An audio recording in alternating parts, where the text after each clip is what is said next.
Good morning. कैसे हैं आप लोग? मस्त होंगे। आज का देखो जो टॉपिक स्टार्ट होने वाला है, इलेक्ट्रिक का पोटेंशियल डिफरेंस तक मैंने बता दिया था। रेजिस्टेंस क्या होता है यह बता दिया था। अब देखो रेजिस्टेंस के बाद अगर हम बात करें तो रेजिस्टेंस के बाद ओम्स लॉ स्टार्ट होगा। क्या होगा? Ohm's law. अगर ध्यान देना, पेन एंड कॉपी लेकर बैठना है और दोस्तों को भी शेयर करो, सब्सक्राइब करो। अब देखो कि यहाँ से अगर ओम्स लॉ के अकॉर्डिंग पूछें तो ओम्स लॉ होता क्या है? कह रहा है कि ओम्स लॉ, अगर इस ओम्स लॉ की हम बात करें तो साइंटिस्ट का नाम है जॉर्ज साइमन ओम्स। ठीक है, तो जॉर्ज साइमन ओम है। According to Ohm's law, the current flowing in a conductor is directly proportional to the potential difference. ठीक है, applied across its end provided that the physical condition, वो किस पे depend करेगा? फिजिकल कंडीशन पर, and temperature पर भी depend करेगा, of the conductor remains constant. ठीक है, क्या रहेगा? अब देखो कि अगर हम ओम्स लॉ के अकॉर्डिंग अगर बात करें तो कह रहा है कि करंट जो होगा वह किसके प्रोपोर्शनल होगा? पोटेंशियल डिफरेंस मीन्स वी के प्रोपोर्शनल। अगर बताओ इस प्रोपोर्शनल को मैं हटाऊं तो प्रोपोर्शनल जब हटेगा तो यहाँ पर कोई ना कोई कांस्टेंट लगेगा, तो आई इक्वस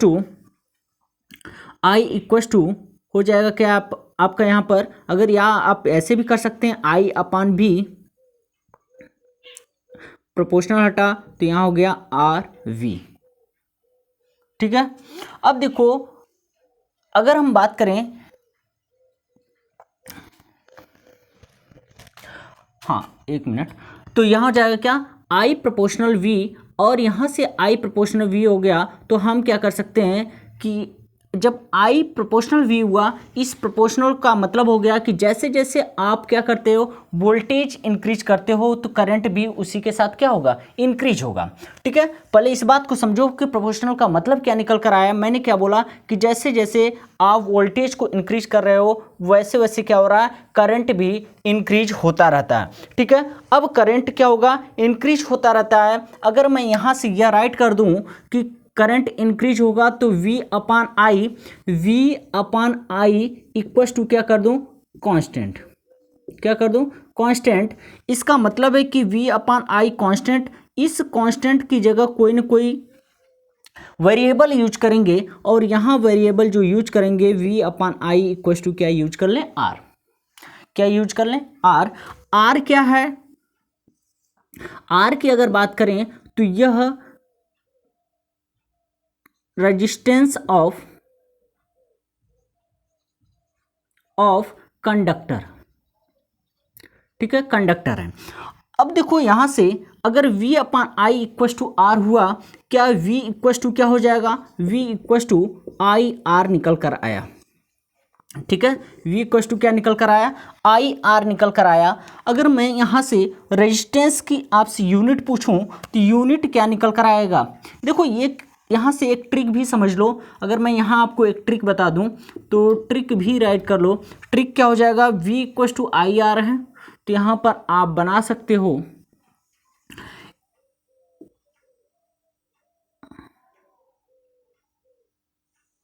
ठीक है, ऐसा ट्रायंगल बना लो और V इक्वस टू क्या रख दो? I R. ठीक है, आई आर।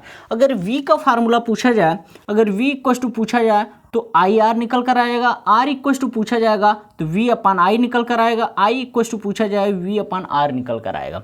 ठीक है, तो इतना क्लियर हो गया। अब देखो इसके बाद अगर हम बात करें यहाँ से V equals to I R हो गया, यूनिट की बात करते हैं। यूनिट क्या निकल कर आएगा? यूनिट देखो कि हमें आर की यूनिट चाहिए, तो आर की यूनिट, अगर वी की यूनिट हमें पता है, वी की यूनिट क्या होती है? पोटेंशियल डिफरेंस की यूनिट मैं बता चुका हूं। पोटेंशियल डिफरेंस की यूनिट निकल कर आएगी क्या? वोल्ट। क्या निकल कर आई? वोल्ट।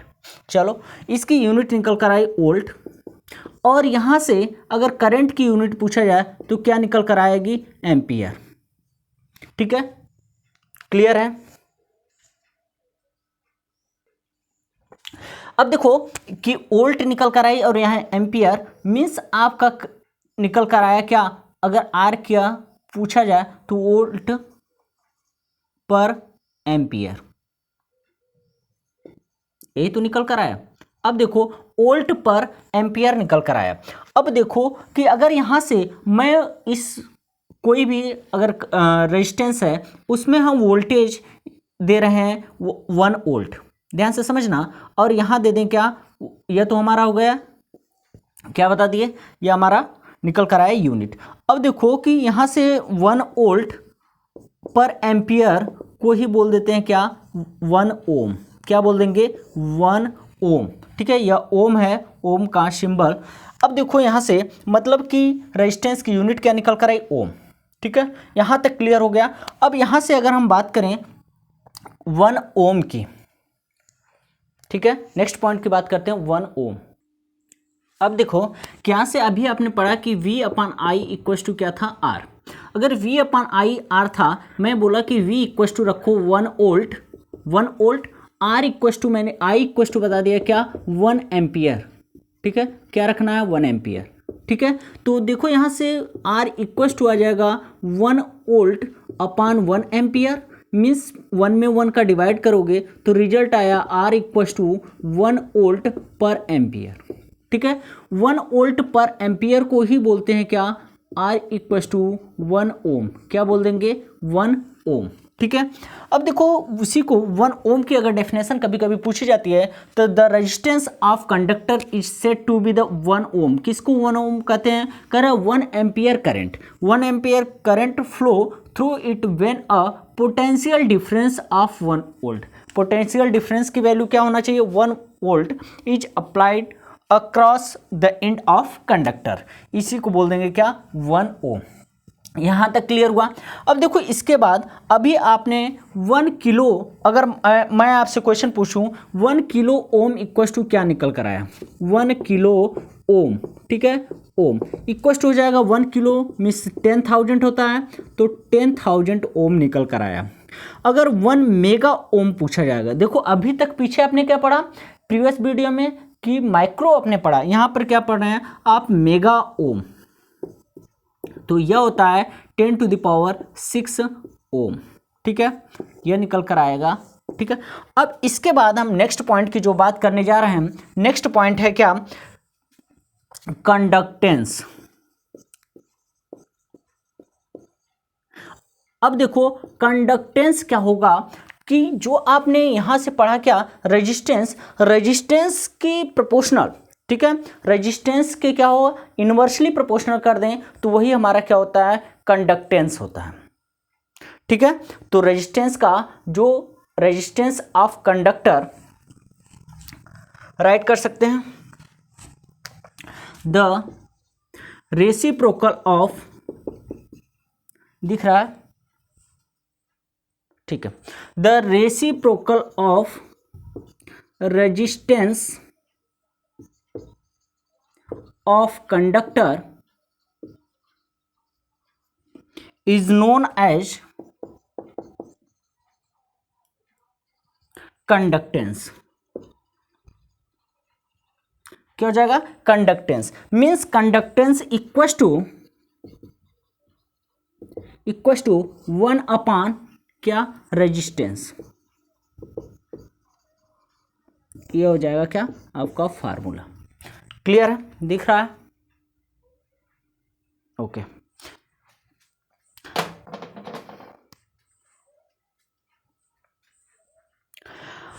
अब देखो यहां तक तो क्लियर हो गया। The reciprocal of resistance of conductor is known as the conductance. अब देखो कंडक्टेंस की यूनिट की अगर बात करूं,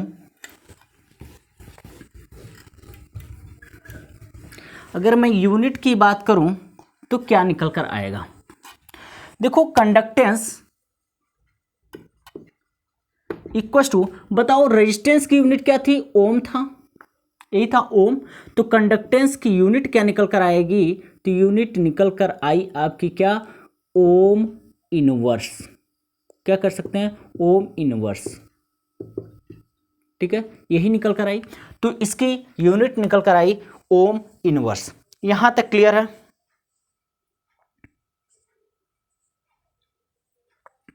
ठीक है, अब देखो ओम इनवर्स को कहीं कहीं लिखा रहता है मो, MHO भी राइट किया जाता है।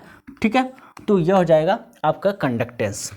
अब देखो नेक्स्ट, अगर हम बात करें नेक्स्ट पॉइंट की, तो वी आई ग्राफ की बात कर लेता हूं, ग्राफ की बात करता हूं।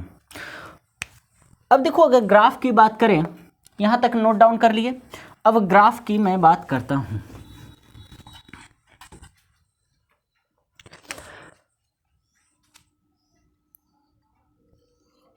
एक्स एक्सिस जो है वो वी का काम पोटेंशियल डिफरेंस का काम कर रहा है, जो वाई एक्सिस है यह आई का काम कर रहा है। सपोज करिए कि मैंने जो आपको बताया क्या, आर इक्वल टू क्या था, वी अपान आई, यही तो था। आर इक्वल टू क्या था, वी अपान आई। ध्यान देना, अगर मैं वोल्टेज, ठीक है, ध्यान रखना, पोटेंशियल डिफरेंस 1 वोल्ट देता हूं, ठीक है, और करंट भी दे दूं 1, ध्यान देना, और यह दे रहा हूं 2, और यहाँ 3 4 या 5, और यहाँ पर राइट करूँ 2 और 3 4 एंड 5 की बात करूँ तो नेक्स्ट, अब देखो यहाँ से, अब देखो अगर पहले पॉइंट की बात करूं, जब यहाँ वैल्यू पुट करेंगे, v की वैल्यू भी 1 दो, i की वैल्यू 1 दो, तो क्या निकल कर आएगा, तो आपको निकल कर आएगा यह एक पॉइंट बनेगा। ध्यान से समझना, यह एक क्या बना, पॉइंट बना, ठीक है। अगर दूसरे की बात करूं तो 2 यहाँ दे रहा हूँ, 2 वोल्ट यहाँ दे रहा हूँ, और यह इस तरीके से बनेगा। अगर तीसरे की बात करूँ 3 वोल्ट और यहाँ से करंट 1 एम्पियर दूँ, तो कुछ इस तरीके से बनेगा, टेढ़ा बन रहा है, ठीक है।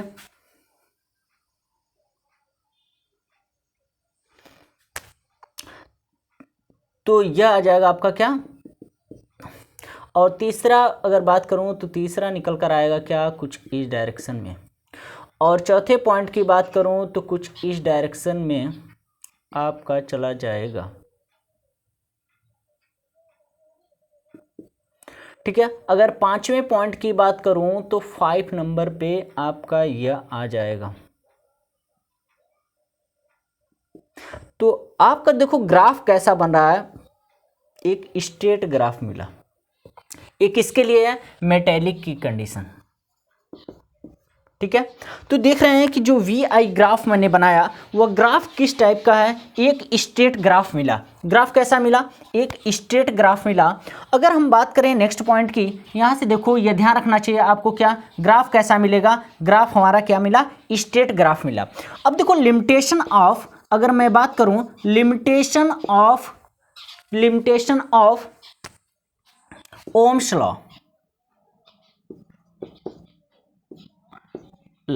अब देखो यहां से ओम्स लॉ किस पर फॉलो करता है, किसको फॉलो करता है, तो ध्यान से रखना, ओम्स लॉ जब टेम्परेचर कांस्टेंट होता है उसी पर, यहां पर टेम्परेचर क्या रहना चाहिए, कांस्टेंट होना चाहिए, इसी पर यह क्या करता है, फॉलो करता है। तो राइट करेंगे, Ohm's law obeyed when a temperature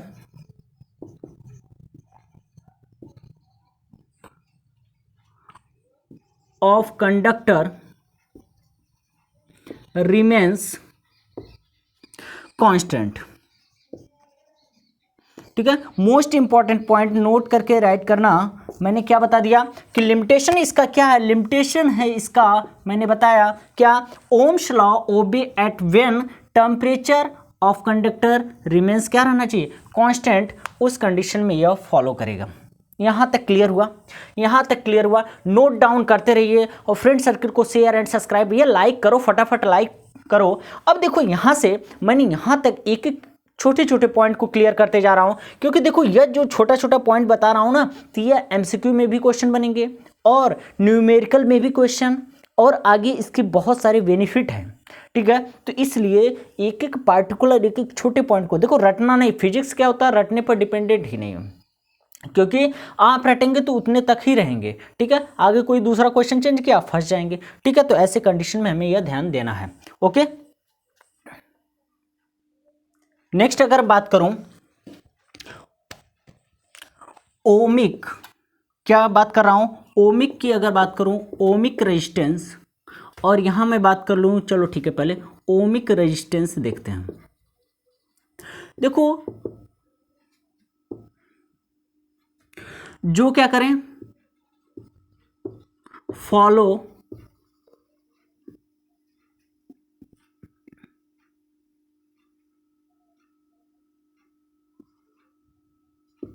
eight Ohm's law,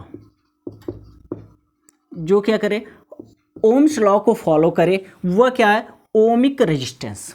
ठीक है, ध्यान रखना, जो ओम्स लॉ को फॉलो करे वह क्या होगा, ओमिक रेजिस्टेंस होगा। अगर मैं यहां से ओमिक रेजिस्टेंस का ग्राफ बनाऊं, ध्यान से समझना, और यह आई रख दूं यहां पर, और यह हो जाएगा वी, उस समय ओमिक रेजिस्टेंस जो होगा हमारा स्टेट मिलेगा।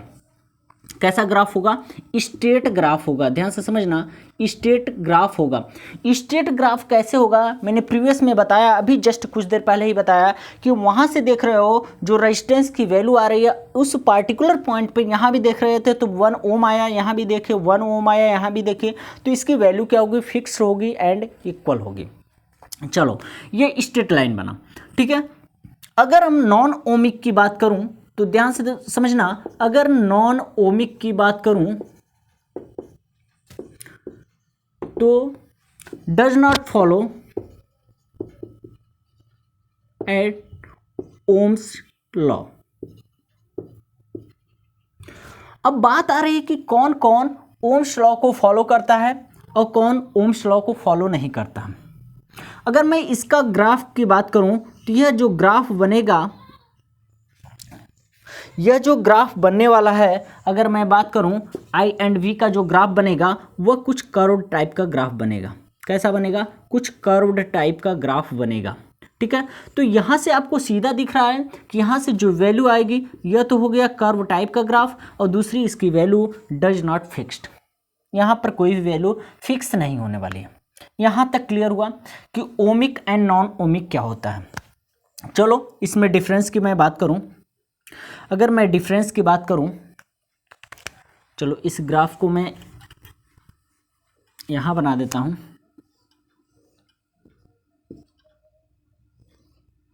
ठीक है, कर्व टाइप का ग्राफ होगा। अब देखो इन दोनों पॉइंट की बात करूं, यहां पर मैं बात कर रहा हूं ओमिक और यहां मैं बात कर लूं नॉन ओमिक। ध्यान से समझना, आपको एक एक पॉइंट को समझते हुए चलना है। पहला देखो, यह तो फॉलो एट क्या करेगा, फॉलो एट ओम्स लॉ, पहले ही पॉइंट निकल कर आया, यह ओम्स लॉ को फॉलो करेगा। और यह does not follow at Ohm's law. ठीक है, अगर हम नेक्स्ट पॉइंट की बात करूं दूसरा, आपने देखा कि यहां से वी आई ग्राफ कैसा था, वी आई ग्राफ स्ट्रेट था। चलो यहां ग्राफ कैसा था, कर्व था। ठीक है, अगर थर्ड पॉइंट की बात करूं, यहां क्या था, वैल्यू फिक्स्ड थी, वैल्यू थी। और यहां क्या था, अगर थर्ड पॉइंट की बात करूं, यहां डिफरेंट वैल्यू रहेगी। यहां सेम फिक्स्ड या सेम भी बोल सकते हो, यहां क्या रहेगी, डिफरेंट वैल्यू। अगर मैं फोर्थ पॉइंट की बात करूं, इसमें एग्जाम्पल कौन कौन से आएंगे, तो ध्यान रखना, एल्यूमिनियम, कॉपर, सिल्वर, नाइक्रोम, ये सब आ जाएंगे। अगर यहां एग्जाम्पल की बात करूं तो डायोड, सेमीकंडक्टर,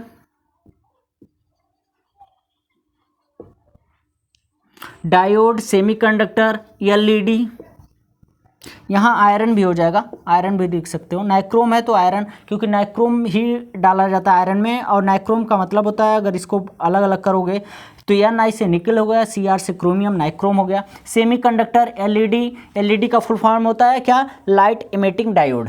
ठीक है, तो यह हो गया आपका क्या, ohmic, different between ohmic and non ohmic की बात हो गई। यहां तक क्लियर हो गया ओमिक एंड नॉन ओमिक में क्या डिफरेंस है।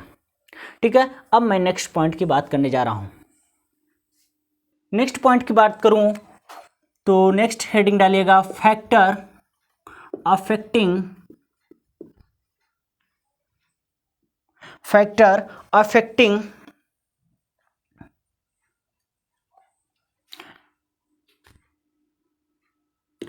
The resistance of conductor. अगर देखो फर्स्ट पॉइंट की बात करूं तो यह किस पर डिपेंड करता है, मटेरियल ऑफ कंडक्टर पर। किस पर? Material of conductor. अगर नेक्स्ट पॉइंट की बात करूं यह किस पर डिपेंडेंट करता है, तो लेंथ ऑफ कंडक्टर। अगर थर्ड पॉइंट की बात करूं किस पर, तो टेम्परेचर पर भी मैंने बताया था, तो यहां राइट कर लो टेम्परेचर ऑफ कंडक्टर। और लास्ट हो जाएगा थिकनेस ऑफ कंडक्टर। ठीक है, यह 4 पॉइंट पर डिपेंडेंट करता है रेजिस्टेंस। ठीक है, अब देखो ये 4 पॉइंट बताया मैंने, तो मटेरियल ऑफ कंडक्टर की अगर मैं बात करूं, मटेरियल ऑफ कंडक्टर में, तो मटेरियल ऑफ कंडक्टर में क्या होता है, डिफरेंट मटेरियल होगा तो उसमें कंडक्टिविटी भी क्या होगी, डिफरेंट होगी। मैंने क्या बोला कि डिफरेंट मटेरियल होगा, अगर डिफरेंट क्या हो जाए मटेरियल होगा तो डिफरेंट क्या होगा, इलेक्ट्रिक कंडक्टिविटी या डिफरेंट उसका क्या होगा, रेजिस्टेंस होगा। चलो ठीक है, इतना पॉइंट तो हो गया क्लियर। लेकिन अगर मैं बात करूं यहां से कि अगर large number of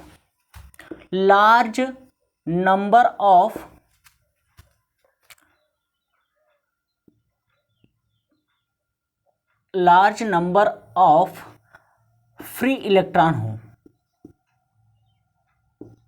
free electron, और यहां कर दूं क्या कि अगर नेग्लिजिबल फ्री इलेक्ट्रॉन हो, ध्यान से समझना, नेग्लिजिबल फ्री इलेक्ट्रॉन हो, जिसमें हो ही ना, फ्री इलेक्ट्रॉन की बात कर रहा हूं। यह क्या था, यह कंसंट्रेट की कंडीशन में था, और यहाँ पर कोई भी कंडीशन नहीं है, यहाँ पर कह रहा है कि जिसमें फ्री इलेक्ट्रॉन हो ही ना।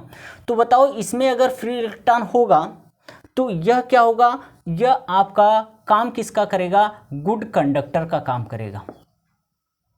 किसका काम कर रहा है, गुड कंडक्टर की काम कर रहा है। लेकिन अगर नेग्लिजिबल फ्री इलेक्ट्रॉन हो, वह किसका काम करेगा, इंसुलेटर का काम करेगा। अब कहोगे सर गुड कंडक्टर क्या होगा, जितने भी मेटल मैंने अभी पहले बताया था, कॉपर भी है, एल्यूमिनियम भी है, सिल्वर भी है, यह सब क्या है, यह सब क्या है, आपका गुड कंडक्टर है। लेकिन अगर हम बात करें नेग्लिजिबल जो कि फ्री इलेक्ट्रॉन है, अगर है ही नहीं, इंसुलेटर का काम कौन करेगा, रबर काम करता है। ठीक है, रबर काम करेगा। प्लास्टिक भी है, ठीक है, वह किसका काम करेगा, इंसुलेटर का काम किया। किसका काम किया, इंसुलेटर का काम किया। मतलब यह हो गया कि जिसमें क्या हो गया, मैंने सीधा सीधा बात कर दिया, large number of concentration of free electron, क्या हो जाएगा, कंसंट्रेशन ऑफ फ्री इलेक्ट्रॉन, और जिसमें negligible concentration of free electron होंगे वह तो इंसुलेटर का काम करेगा। तो इसलिए यहाँ मैंने पहला ही पॉइंट बताया कि यह क्या करेगा, मटेरियल पर भी डिपेंडेंट होगा। अब बताओ कि जो large number of concentration of free electron है वह बताओ क्या काम करेगा, उसमें लेस रेजिस्टेंस से रिलेट करना है तो लेस रेजिस्टेंस होगा। ध्यान से समझना, उसमें क्या होगा, लेस रेजिस्टेंस होगा। लेकिन यह बता दो कि जिसमें नेग्लिजिबल फ्री इलेक्ट्रॉन है, negligible concentration of free electron है, वैसे कंडीशन में हाई रेजिस्टेंस होगा। क्या होगा, हाई रेजिस्टेंस होगा। अरे रेजिस्टेंस का मतलब क्या निकल कर रहा है, रेजिस्टेंस का मतलब हो रहा है अगर इलेक्ट्रिक वायर है उसमें क्या होगा, करंट पास कर रहा है, उसको रोकने का काम कर रहा है। रेजिस्टेंस का मतलब क्या, रोकने का। बताओ हाई रेजिस्टेंस है तो हाई रेजिस्टेंस, इसमें फ्री इलेक्ट्रॉन है ही नहीं। जब फ्री इलेक्ट्रॉन नहीं है तो उसमें मूव नहीं करेंगे, और मूव नहीं करेंगे तो बताओ कि अगर प्लास्टिक में हाथ में लगाया हूँ या रबर पैड हाथ में लगाया हूँ, उस समय किसी वायर को टच करूँगा तो हमें कोई भी करंट नहीं लगने वाला। क्लियर हुआ, यहां तक क्लियर हुआ, ओके। अब मैं नेक्स्ट पॉइंट की बात करूं, नेक्स्ट पॉइंट क्या है, कह रहा है कि ये डिपेंडेंट किस पे कर रहा है। नेक्स्ट पॉइंट की अगर बात करूं, अगर मैं नेक्स्ट पॉइंट की बात, लेंथ ऑफ कंडक्टर की बात कर रहा है। अब देखो कि लेंथ ऑफ कंडक्टर, अब बताओ कि यहाँ भी देखो रोल तो है फ्री इलेक्ट्रॉन का, ठीक है, लेकिन अब बताओ जैसे जैसे वायर की लेंथ बढ़ाते जाएंगे, ध्यान से समझना, जैसे जैसे वायर की लेंथ क्या करूँ, बढ़ाते जाऊँ, इंक्रीज करता जाऊँ, वैसे वैसे रेजिस्टेंस की वैल्यू भी क्या हो जाएगी, इंक्रीज हो जाएगी। वैसे वैसे रेजिस्टेंस की वैल्यू भी क्या हो जाएगी, इंक्रीज हो जाएगी। मतलब यह हो गया कि मैंने क्या बताया, अगर लेंथ को आप इंक्रीज कर रहे हो, क्या कर रहे हो, इंक्रीज कर रहे हो, ये बताओ लेंथ इंक्रीज हो रहा है तो इसके साथ क्या बताया मैंने, रेजिस्टेंस भी क्या होगा, इंक्रीज हो जाएगा। इसका मतलब यह निकल कर आया कि जो रेजिस्टेंस होगा वह प्रोपोर्शनल किसके हो जाएगा, लेंथ के। किसके प्रोपोर्शनल हो गया, लेंथ के। तो इसको तो राइट कर ही सकता हूं कि लेंथ ऑफ कंडक्टर की अगर बात करूं, जैसे जैसे वायर की लेंथ भी बढ़ाते जाते हैं तो रेजिस्टेंस की वैल्यू इंक्रीज होती जाती है, इसलिए R proportional to the L हो गया। नेक्स्ट मैंने किसकी बात किया, टेम्परेचर की। किसकी बात कर रहा हूं, टेम्परेचर की अगर बात करूं, अब देखो कि टेम्परेचर की अगर बात करूं, जैसे जैसे टेम्परेचर आप इंक्रीज करते जाते हो, ध्यान से समझना, इंक्रीज टेम्परेचर आप अगर किसी भी वायर का इंक्रीज करेंगे, बताओ नंबर ऑफ फ्री इलेक्ट्रॉन क्या होगा, नंबर ऑफ फ्री इलेक्ट्रॉन क्या करेंगे, यह भी इंक्रीज होंगे, मीन्स पॉजिटिव एंड ज़्यादा से ज़्यादा जनरेट होंगे। तो टेम्परेचर जितना ज़्यादा इंक्रीज कर रहे हो तो रेजिस्टेंस की वैल्यू भी उतनी ही ज़्यादा इंक्रीज होगा, क्या होगा, इंक्रीज होगा, ठीक है। तो ध्यान से समझना कि मैं क्या कर रहा हूं कि आप टेम्परेचर जैसे जैसे इंक्रीज करोगे, नंबर ऑफ इलेक्ट्रॉन भी इंक्रीज होते जा रहा है। जब नंबर ऑफ इलेक्ट्रॉन इंक्रीज होगा तो पॉजिटिव आयंस भी इंक्रीज होंगे, तो रेजिस्टेंस की वैल्यू क्या होगी, बढ़ती चली जाएगी। रेजिस्टेंस की वैल्यू भी क्या होगी, बढ़ती चली जाएगी। यहां तक क्लियर है क्या, यहां तक क्लियर है क्या। अगर इसी पर एक क्वेश्चन आता है, ध्यान से समझना, अगर इसी पर क्वेश्चन आता है कि यहाँ मैं आई का ग्राफ बना दूँ और यहाँ वी और यहाँ टेम्परेचर दे रहा हूँ, सपोज करो यह T1 है और यहाँ दे दूँ एक क्या T2 टेम्परेचर, ठीक है, यहाँ दे दिया क्या T1 और यहाँ दे दिया T2 टेम्परेचर, ठीक है। आप देख रहे हो यहाँ से आपको यह लग रहा है कि V की वैल्यू इंक्रीज हो रही है, R इक्वल टू होता है V अपॉन I, लेकिन I की वैल्यू कम होती जा रही है। ध्यान से समझ लो, I की वैल्यू कम होती जा रही है, उसके रेस्पेक्ट में T2 का टेम्परेचर क्या हो गया, हाई। और T2 का टेम्परेचर जब हाई टेम्परेचर यहाँ दे दिया मैंने, क्या T2 का अगर टेम्परेचर अगर बात करें R equal to V upon I, अगर V की वैल्यू यहाँ इस पार्टिकुलर पोजीशन पे पूछूं तो V की वैल्यू क्या है, मैक्सिमम है, I की वैल्यू क्या है, कम है। यहाँ I की वैल्यू कम है, उसके रेस्पेक्ट में V की वैल्यू भी कम है, तो इसकी वैल्यू रेजिस्टेंस की वैल्यू ऑटोमेटिक कम आएगी इस पॉइंट पर, और यहाँ रेजिस्टेंस की वैल्यू क्या होगी, ऑटोमेटिक हाई जाएगी। तो ऐसे कंडीशन पे आप क्या कर सकते हो, ऐसे कंडीशन पे मैं कर सकता हूँ कि जो यह T2 की वैल्यू है इसका रेजिस्टेंस हाई है और T1 की वैल्यू जो रेजिस्टेंस क्या है सबसे कम है। यहां तक क्लियर हो गया, यहां तक आपको क्लियर हो गया। तो यह क्वेश्चन आते हैं, इसलिए हम क्या करते हैं, न्यूमेरिकल के बेस पर नंबर मान कर इसको क्या करेंगे, सॉल्व करेंगे। R equal to V upon I पर रखेंगे और चेक करेंगे कि किसकी वैल्यू, किसके रेजिस्टेंस की वैल्यू मैक्सिमम है, उसी के अकॉर्डिंग हम सॉल्व करेंगे। ऐसा नहीं यहाँ पर ग्राफ को रटना मतलब बेवकूफ़ी है। तो इसलिए ध्यान रखो कि यहाँ मैंने क्या बताया कि T2 की वैल्यू कैसे ग्रेटर आई, क्योंकि V की वैल्यू ग्रेटर है। जब ऊपर वाला ग्रेटर है, I लेस है, तो result is also greater, means resistance की वैल्यू क्या होगी, ग्रेटर होगी। इसीलिए इस वाले पॉइंट पर रेजिस्टेंस हाई होगा। ठीक है, इतना क्लियर हो गया। अब देखो थिकनेस ऑफ कंडक्टर की अगर बात करूं, थिकनेस ऑफ कंडक्टर की मैं बात करने जा रहा हूं।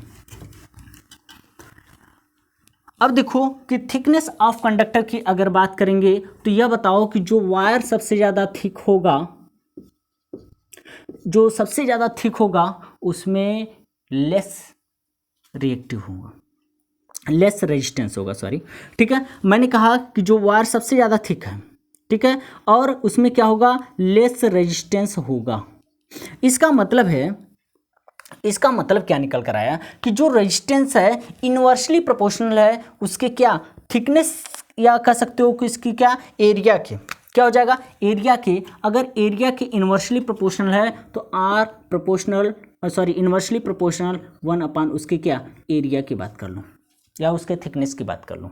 ठीक है, यहाँ पाई आर स्क्वायर ये भी रख सकते हो। और ध्यान रखना अगर वायर सिलेंड्रिकल फॉर्म में है तो सिलेंड्रिकल का एरिया के अकॉर्डिंग चलेंगे। ठीक है, यह हो गया थिकनेस ऑफ, मतलब जितना ज़्यादा थिक उतना कम रेजिस्टेंस, जितना हायर थिक मोटा होगा उतना ही क्या होगा, रेजिस्टेंस की वैल्यू इंक्रीज होती जाएगी। इतना क्लियर हो गया, इतना क्लियर हुआ। चलो अब हम नेक्स्ट पॉइंट की बात करता हूँ, स्पेसिफिक रेजिस्टेंस की बात कर लूँ। देखो यह सब मोस्ट इम्पॉर्टेंट है, इसीलिए कर रहा हूँ कि पेन और कॉपी लेकर बैठो और वीडियो को लाइक एंड शेयर फटाफट करो। नेक्स्ट बात करता हूँ स्पेसिफिक रेजिस्टेंस। ठीक है, स्पेसिफिक रेजिस्टेंस की बात करता हूँ।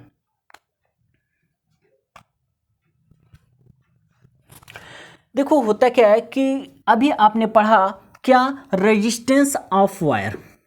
ठीक है, resistance of wire is proportional two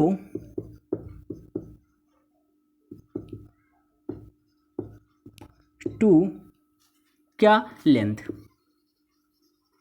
means R proportional क्या आपने पढ़ा, एल। बताओ, यही तो एक पॉइंट बताया था हमने जब लेंथ की बात किया था, तो resistance of wire is proportional to the क्या था, लेंथ। नेक्स्ट अगर मैं बात करूं, नेक्स्ट पॉइंट की बात करूं, क्या बताया। ठीक है, अगर resistance of wire, next point write करेंगे, resistance of wire is inversely proportional to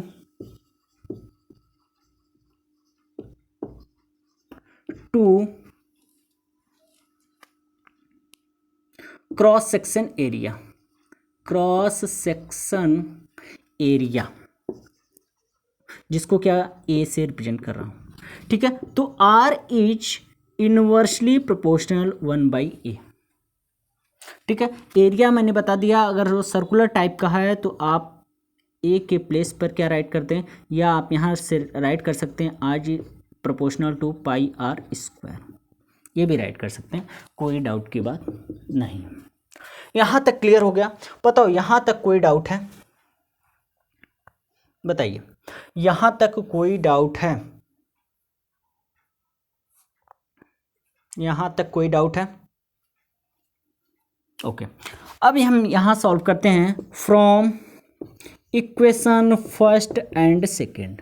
देखो यह दोनों सेम है तो आर हो जाएगा प्रोपोर्शनल एल अपान ए हो गया।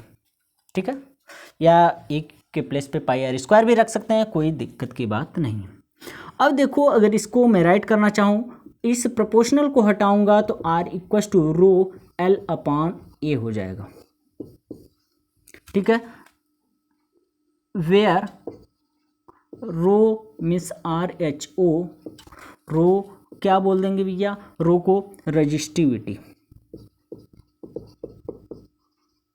क्या बोलेंगे, रजिस्टिविटी ऑफ कंडक्टर। ठीक है, R equal to rho L upon A, या इसी को आप राइट कर देंगे R rho L upon A means pi R square, pi R square. बताओ यहां तक क्लियर है, यहां तक क्लियर है। ठीक है, यहां तक कोई डाउट, ओके।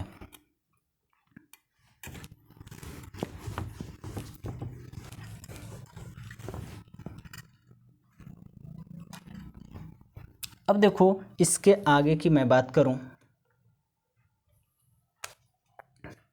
इसके आगे की बात करूं तो देखो अगर हम लेंथ को ले लेते हैं 1 मीटर, ध्यान से समझना, अगर लेंथ को ले लेते हैं कितना 1 मीटर, चलो ठीक है, और एरिया को ले लेते हैं 1 मीटर स्क्वायर।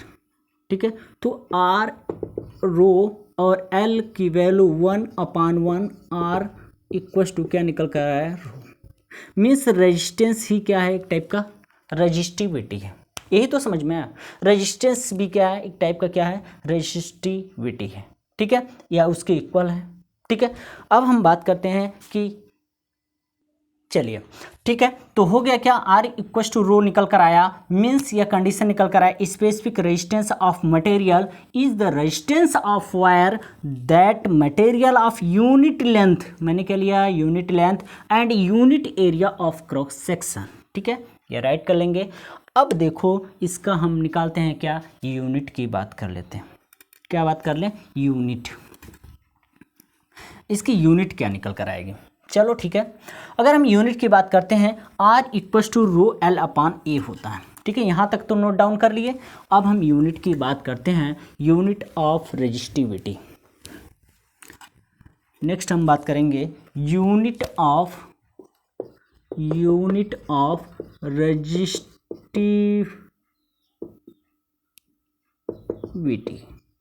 ठीक है, यूनिट ऑफ रेजिस्टिविटी की बात कर लेते हैं।